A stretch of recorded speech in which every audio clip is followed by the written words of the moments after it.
on, come on, come on. A-F-I-C, just let's go. So let's dance now, it is my turn. Just won't work you out. I am ready for your action. Just won't work you out. You should cut off all distraction.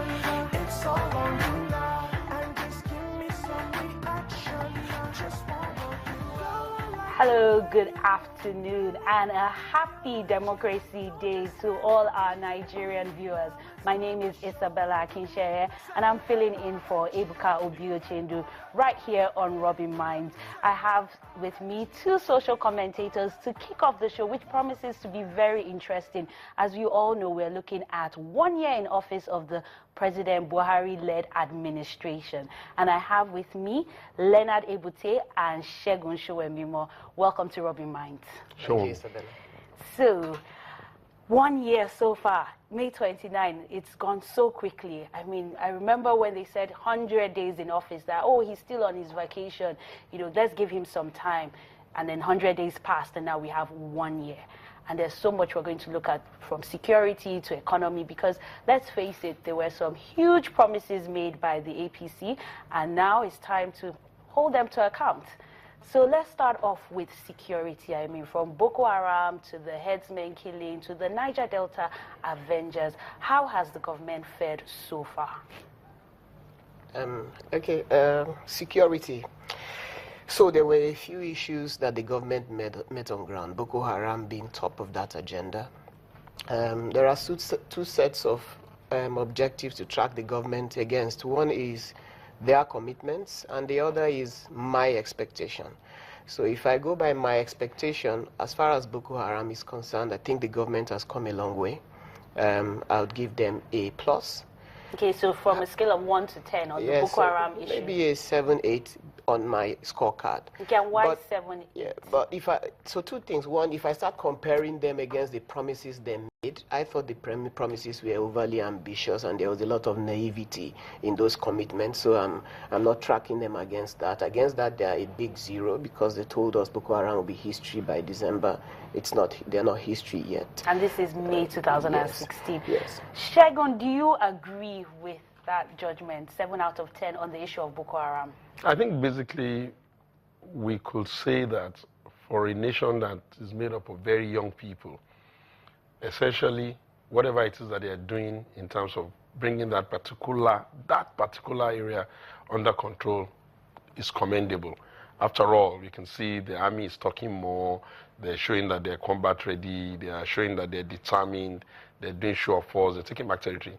Do you think this is as a result of the body language? Remember that phrase that kept popping up, especially just after the election results came out, that, oh, things have gotten better, light has improved, security has improved because of the body language? I think the APC and this particular government, they like cliches. And because they like cliches, they're always looking for any cliche they can throw to the populace. And when they mentioned body language, that was, for me, a fraudulent attempt at taking the work that the previous administration had done.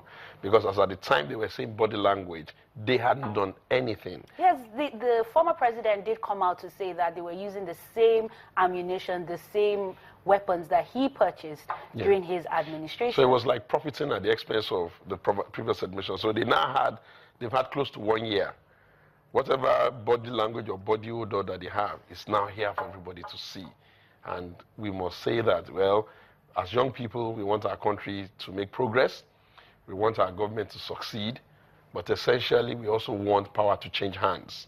We cannot be in the Committee of Nations where younger people are driving the affairs of all their country using the competencies of the present era and insist that we're going to be going to my grandfather's clock.